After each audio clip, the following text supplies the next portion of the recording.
Ça vous est déjà arrivé de cultiver énormément de légumes mais vous n'avez pas beaucoup de place? Aujourd'hui, je vous explique comment agencer votre potager pour cultiver énormément de légumes sur très peu de place. Si vous avez un grand jardin, c'est logique que vous avez une grande surface pour cultiver énormément de légumes. Vous avez beaucoup plus de facilité à cultiver différentes choses. En revanche, si vous avez de petits espaces, c'est le cas ici. J'ai un potager qui fait plus ou moins 45 mètres carrés sur cette zone. Ce n'est pas énorme au niveau de la taille. Par contre, je peux vous garantir que si vous agencez comme il faut votre potager, vous allez pouvoir cultiver énormément de choses sans même devoir vous tracasser de la place. Mais pour ça, il y a quelques petites questions à se poser. On va voir ça tout de suite. Lorsque vous savez quels légumes vous allez cultiver, la première question à vous poser, c'est quels légumes demandent énormément de temps pour arriver à récolte et lesquels sont beaucoup plus rapides. Dès que vous savez ça, vous pouvez associer déjà une partie. Je prends l'exemple des poivrons qui se trouvent ici. Quand on les plante, ils sont de cette taille-là, plus ou moins. Ils sont un peu plus petits, des fois plus grands. Et ce sont des légumes qui poussent excessivement lentement. Ce qui fait qu'au sol, on perd de la place.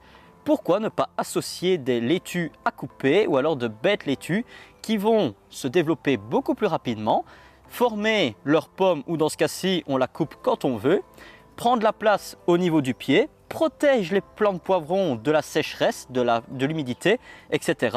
Ce sont deux alliés parfaits pour une culture associée, mais il n'y a pas que ça à prendre en compte. Prenons un autre exemple. Ici, nous avons une culture principalement de choux avec différentes sortes, des choux blancs, des choux verts, des choux rouges, des brocolis, etc. Chacun prend énormément de place, beaucoup de volume, certes, ce qui fait qu'on ne sait pas forcément associer avec d'autres légumes. Sauf que quand vous les plantez, ils sont beaucoup plus petits que ça. Ils se développent plus ou moins rapidement. Et une autre culture qui ne demande pas beaucoup d'exposition ensoleillée par rapport aux choux, ce sont les navets. Les navets sont des légumes racines que l'on consomme assez souvent, surtout dans des plats mijotés, etc. Eux ne prennent pas énormément de place et se cultivent surtout au niveau du sol. Les choux, eux, vont monter par la suite. Quand vous plantez vos choux, par exemple, vous pouvez directement planter des navets en même temps.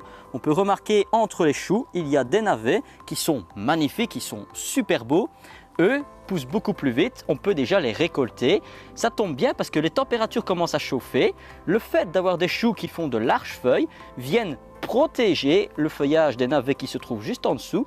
La culture associée permet une symbiose entre les expositions. C'est le deuxième facteur à prendre en compte, l'exposition du soleil. Là, nous sommes complètement dans une autre zone dans laquelle se trouvent principalement des tomates. Les tomates, comme elles prennent énormément de place en hauteur, généralement elles sont tutorées.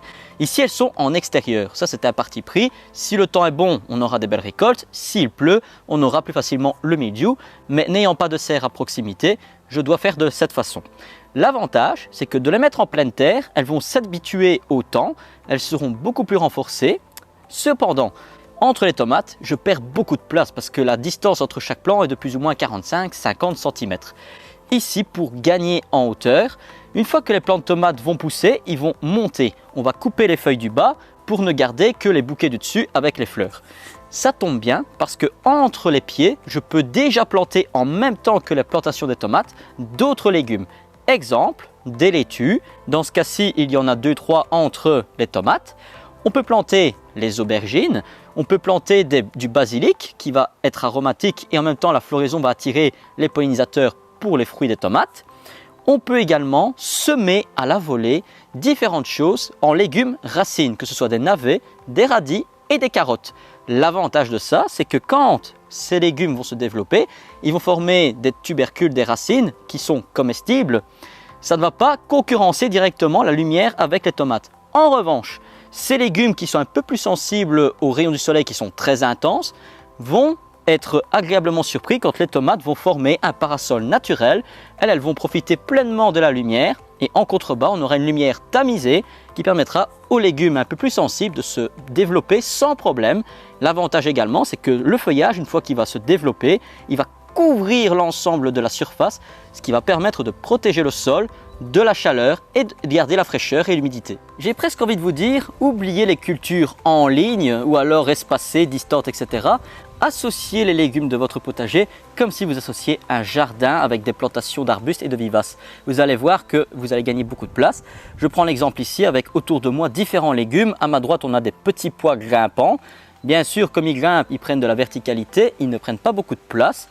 À ma gauche se trouvent différentes choses comme des laitues. Entre les laitues, j'ai déjà planté les futures tomates.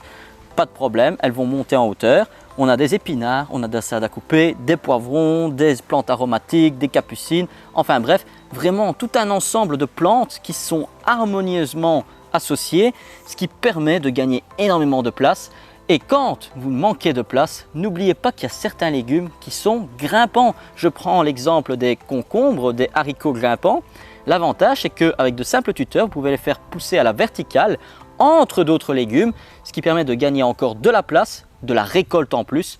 Quoi de mieux que d'avoir un potager très luxuriant pour être autonome un maximum sur toute l'année. Vous avez maintenant compris qu'il est possible de cultiver beaucoup de légumes sur peu de place. Maintenant, c'est à vous de vous casser la tête et de trouver les associations possibles et surtout de récolter en abondance. Si le contenu vous a plu, n'hésitez pas à le partager, à vous abonner et nous on se retrouvera très bientôt.